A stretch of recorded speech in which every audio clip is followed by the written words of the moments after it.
नमस्कार दोस्तों। Success study Baloda YouTube channel में आपका स्वागत है।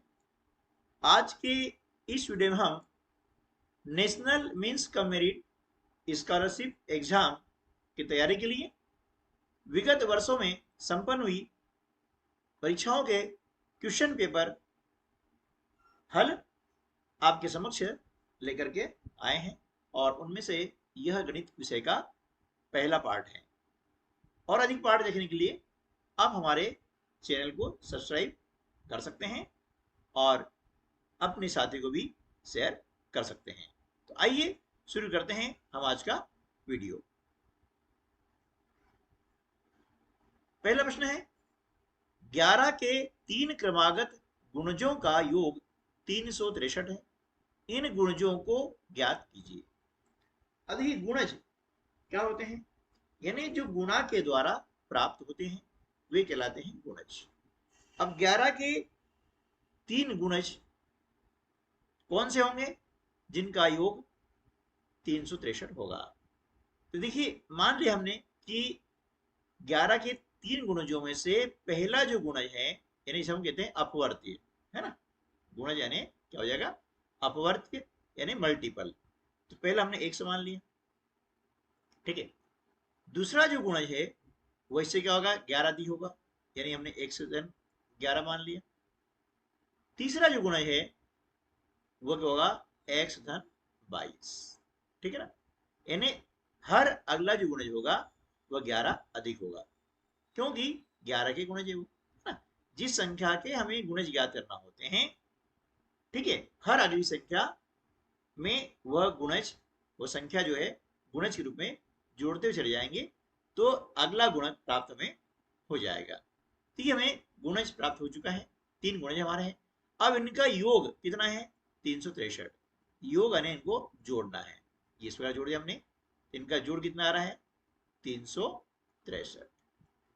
अब जोड़ लेंगे x x और x, ये हो जाता है 3x धन 11 और 22 होता है 33 बराबर 363, है ना। अब 33 इसमें माइनस करेंगे क्योंकि ये प्लस है ना। तो 3x बराबर कितना आ जाएगा? 363 में से अपन 33 जो है माइनस कर देंगे तो ये कितना आ जाएगा? 330, ठीक है। अब 3x बराबर 330 है, इसलिए x बराबर हो जाएगा 330 बटा 3। 3 से हम क्या करेंगे? इसको डिवाइड कर देंगे, यानी पहला जो गुणज आ रहा है वो कितना आ रहा है? 110। दूसरा गुणज हमने कितने माना है? x धन 11, यानी x का मान कितना आया? 110 आया। इसमें हमने 11 जोड़ दिया, कितना जाएगा? 121, ठीक है ना। अगला गुणज हमारा कितना है? x धन 22 है। x मान कितना है? 110 है। 110 में हमने 22 को जोड़ दिया, कितना आ गया? 132।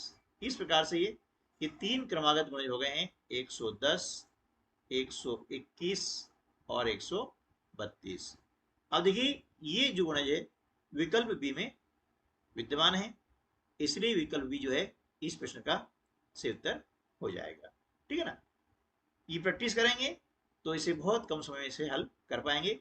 तो डायरेक्ट जोड़ना है, 3x धन 33 करके माइनस कर दिएगा और भाग लगा देंगे तो उत्तर आपका आ जाएगा, ठीक है ना।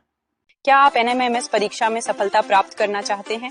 सक्सेस स्टडी बालोदा आपके लिए सबसे उत्तम समाधान लेकर आया है। यहाँ आपको एनएमएमएस परीक्षा की तैयारी हेतु सभी विषयों के हल प्रश्न पत्र मिलेंगे। प्रत्येक विषय के गहन विश्लेषण के साथ सर्वोत्तम तैयारी संभव होगी। हमारे अनुभवी शिक्षकों द्वारा तैयार किए गए ये पत्र आपकी सफलता सुनिश्चित करेंगे। अब आपको तैयारी के लिए कहीं और भटकने की आवश्यकता नहीं है। सक्सेस स्टडी बालोदा पर सब कुछ एक ही स्थान पर उपलब्ध है। आज ही हमारे चैनल से जुड़ें और अपनी तैयारी को नई दिशा दें। एनएमएमएस परीक्षा में उच्च अंक प्राप्त करने का यह आपका सुनहरा अवसर है। सक्सेस स्टडी बालोदा, सफलता अब आपके सही हाथ में हुई है। अगला प्रश्न है ABCD एक समांतर चतुर्भुज हैं, निम्नलिखित में से कौन सा कथन गलत है? ठीक है, देखिए यहाँ पर 4 विकल्प दिए हैं। विकल्प ए सम्मुख भुजाएं समान है, बी सम्मुख कोण समान है, सी विकर्ण एक दूसरे को समद्विभाजित करते हैं, डी विकर्ण एक दूसरे को समकोण पर समद्विभाजित करते हैं। तो देखिए जो समांतर चतुर्भुज होता है उसमें सम्मुख भुजाएं समान होती हैं, यह कथन सही है। उनके सम्मुख कोण भी समान होते हैं, यह कथन भी सही है। और उनके विकर्ण एक दूसरे को समद्विभाजित करते हैं, यानी बराबर बराबर दो भागों बांटते हैं, ये कथन भी सही है। लेकिन विकर्ण एक दूसरे को समकोण पर समद्विभाजित नहीं करते हैं, ये कथन गलत है ना। और हमें यहाँ पर जो कथन गलत है वही हमारा सही उत्तर होगा। तो इस प्रश्न का सही उत्तर क्या हो जाएगा? विकल्प डी, है ना। इसका सही उत्तर क्या होगा? विकल्प डी। अगला प्रश्न है रूट 0.289 बटे 0.00121 निम्न में से किसके बराबर है? ठीक है, आप देखिए इसे हल कैसे करते हैं। ये चिन्ह आप देख रहे हैं, ये रूट का चिन्ह है, यानी वर्गमूल का चिन्ह है। किसका है ये? वर्गमूल का चिन्ह है। इसके अंतर्गत लिखा हुआ है इस प्रकार से। तो हम देख रहे हैं कि यहाँ पर दशमलव लगे हुए हैं, तो पहले हम क्या करेंगे? इन दशमलव को हटा देंगे। तो देखिए नीचे दशमलव के दाहिनी ओर 1 2 3 4 और 5 अंक हैं, और ऊपर आप देख रहे हैं कि इसमें दशमलव के दाहिनी ओर 1 2 3 अंक हैं, है ना। अब यहाँ पर 2 अंक कम है, उनकी पूर्ति हम करते हैं शून्य के द्वारा, यानी 2 शून्य हमने लगा दिया। अब देख रहे हैं कि दशमलव के दाहिनी ओर 5 अंक और हर में भी दशमलव के दाहिनी ओर 5 अंक हैं। तो क्या होगा? ये जो है दशमलव हट जाएंगे और संख्याएं इस प्रकार से हो जाएगी। इससे क्या होगा कि आपको सवाल हल करने में दिक्कत बिल्कुल नहीं होगी। ये हमारी संख्या हो गई 28,900 बटे 121, क्योंकि इसके बाईं ओर यानी शुरुआती में शून्य शून्य है, तो किसी भी संख्या के पहले शून्य लगाने से उसके मान में कोई परिवर्तन नहीं होता है। तो हम देख रहे हैं कि यहाँ पर अब 28,900 का हमें निकालना है वर्गमूल। अब वर्गमूल आपको निकालना आता है ना, इतना ही आता है। तो चलिए हम इसको समझ लेते हैं कि वर्गमूल कैसे ज्ञात किया जाता है, ठीक है ना। अब हम क्या करेंगे कि दाहिनी ओर से दो दो अंकों के जोड़े बनाते हैं, ठीक है ना। अब यहाँ कितना है? 1। तो ऐसी संख्या लेंगे कि उसका वर्ग 2 से अधिक नहीं हो, है ना। ठीक है, यहाँ जोड़ा नहीं बन रहा है, मतलब एक अंक है, कोई दिक्कत नहीं है। तो ऐसी संख्या लेंगे कि उसका वर्ग जो है 2 से अधिक न हो। तो 1 का वर्ग 1 और 2 का वर्ग 4 होता है, 2 का वर्ग 4 होता है, जिससे अधिक हो जाएगा।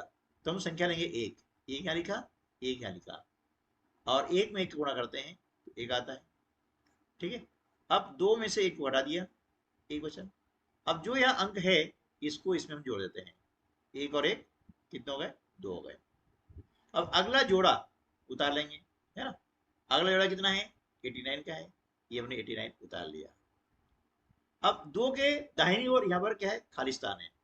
तो ऐसा कौन सा अंक लिखें कि उस अंक को लिखने से बनी संख्या में उस अंक का गुणा करेंगे तो गुणनफल 189 से अधिक न हो। तो देखिए लिखेंगे तो हो जाएगा 29, जो अंक लिखते हैं उसी का उसमें गुणा करते हैं। तो 9 का भाड़ा बोलेंगे 9 बार 81 आता है, हासिल का 8, 9 दूनी 18 और 8 कितना हो गया? 18 और 8 26 होता है, ये अधिक हो गया है। इसलिए हम क्या करेंगे कि 9 न लेते हुए हम लेंगे 8, ठीक है ना। क्या लेंगे? 8, और 8 लिखा हमने, 8 का गुणा 8 में किया, 64 के 4 हासिल का 6, 8 दूनी 16 और 6 22, ठीक है। अब ये संख्या भी इससे बड़ी है। फिर हम क्या करेंगे? यहां पर लेंगे हम कितना? 5 लेते हैं, तो होता है 25 5 125, है ना। अब यहाँ लेंगे हम 7, है ना। 7 का पढ़ा बोलेंगे 7 बार, 49 के 9 हासिल के 4, 7 दूनी 14 और 4 कितना हो गया? 18। ये 7 बार में आ गया है, तो 7 यहाँ लिखेंगे और 7 यहाँ लिखेंगे। ये से हमें प्रयास करना पड़ेगा, अनुमान लगाना पड़ता है ना, 2-3 बार करना पड़ेगा। अब क्या करेंगे, 27 में 7 गुना करेंगे तो आपको आ रहा है 189। ठीक, लाइन खींचा, इसको माइनस कर दिया, घटा दिया, और 7 लिखा है तो इसमें 7 जोड़ देंगे, ये हो जाएगा 34। तो देखिए यहाँ 17 है और यहाँ पर 34 है, यहाँ हमेशा दुगुना आता है, ये दुगुना आ रहा है तो सवाल सही है। अब अगला जोड़ा है, शून्य उतार लेंगे। अब शून्य में बाहर नहीं आया तो शून्य लगा देंगे इस प्रकार से। ये हमारा आ गया है वर्गमूल, है ना, कितना 170। तो यहाँ पर हम देख रहे हैं कि 28,900 का वर्गमूल आया 170। ठीक है, अब 121 का वर्गमूल कितना होता है, 11। यदि हमें वर्गमूल याद है, वर्गमूल, तो डायरेक्ट हम यहाँ पर लिख सकते हैं। यह उन बच्चों के लिए बताया मैंने जिन्हें वर्गमूल निकालना नहीं आता है, अदरवाइज ये सवाल बहुत ही आसान तरीके से हो जाता। 170/11, तो 121 का वर्गमूल इसी प्रकार से निकालेंगे तो 11 आएगा। तो विकल्प ए जो है इस प्रश्न का सही उत्तर हो जाएगा। ठीक है, अगला प्रश्न है, यदि रूट इसके अंदर है 1-25/144 बराबर 1-x/12, तब x का मान कितना होगा। ठीक है, अब देखिए यहाँ पर संख्या आपको दी गई है मिश्र भिन्न के रूप में। ठीक है, तो हम क्या करेंगे, इसे बना लेंगे हम साधारण भिन्न।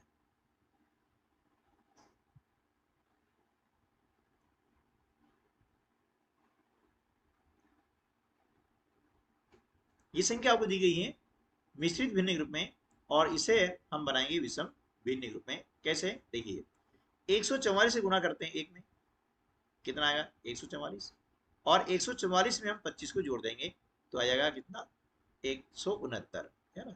144 में 25 जोड़ेंगे तो कितना आ जाएगा 169। तो यहाँ हो रहा है 169/144, यह है रूट के अंदर, है ना, बराबर क्या हो गया 1-x/12। अब इसका हम निकालेंगे वर्गमूल, तो 169 का वर्गमूल होता है 13। वर्गमूल कैसे ज्ञात करते हैं, अभी पिछले प्रश्न हमने सीखा है, तो उसी प्रकार से हम ज्ञात कर सकते हैं। और कम से कम 1 से 30 तक की संख्याओं की वर्ग और वर्गमूल आप अच्छे से याद कर लेंगे, इस टाइप के प्रश्न हल करने में दिक्कत बिल्कुल नहीं आएगी। 144 का वर्गमूल होता है 12। ठीक है, बराबर, अब यहां पर भी हम जो है क्या करें कि इसे जो है मिश्रित भिन्न को हम विषम भिन्न में बदल सकते हैं, या फिर इसका पक्षांतर भी कर सकते हैं। दोनों तरीके से हम इस प्रश्न को हल कर सकते हैं। ठीक है, चलिए हम पक्षांतर करते हैं। 1-x/12, अब इसका हमने पक्षांतर किया, ये 13/12 ऋण 1/1 बराबर x/12। ठीक है ना, अब इसका हम निकाल लेते हैं लघुत्तम समापवर्ती। 12 का भाग हमने 12 में लगाया, एक बार जाएगा, 1 का गुणा करते 13 में तो 13 ऋण 1 का भाग लाएंगे 12 में, 12 बार जाएगा, और 12 गुणा 1 करते हैं तो 12 आता है, बराबर 12 का भाग लाया 12 में, एक बार गया, 1 का गुणा x में करते हैं तो यह आता है x। जब दोनों पक्षों का एक साथ हम एलसीएम निकालते हैं तो नीचे की जो संख्या वो कट जाती है। अब ये क्या हो गया 13 ऋण 12, मतलब 13 में से 12 घटाएंगे तो 1 बराबर x, है ना, यानी x बराबर 1। x मान कितना आ गया 1 आ गया, यानी विकल्प सी जो है इस प्रश्न का सही उत्तर हो जाएगा। अगला प्रश्न है, निम्न में से कौन सा पाइथागोरस त्रिक नहीं है।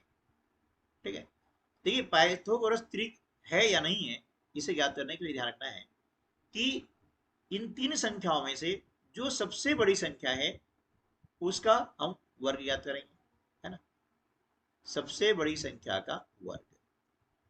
ठीक है, कोई भी संख्या है त्रिक है, उनमें जो सबसे बड़ी संख्या आती है उसका हम ज्ञात करते हैं वर्ग, और ये जो वर्ग है जो शेष संख्या है उनके वर्गों का योग होगा, है ना, जो अन्य संख्या है अन्य संख्याओं के वर्गों का योग। ठीक है, संख्याओं के वर्गों का योग, ये दोनों बराबर होता है। किसे हम समझने का प्रयास करते हैं। देखिए यहां पर है 8, 15 और 17, इनमें सबसे बड़ी संख्या क्या है? 17 है। तो 17 का वर्ग कितना होता है? 17 का वर्ग होता है 289।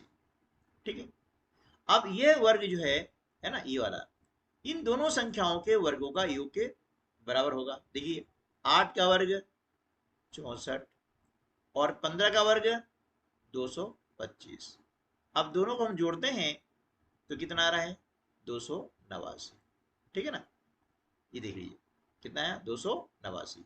यानी बड़ी संख्या का वर्ग जो है अन्य दोनों संख्याओं के वर्गों के योग के बराबर होता है। यदि ऐसा है तो यह पाइथागोरस त्रिक है।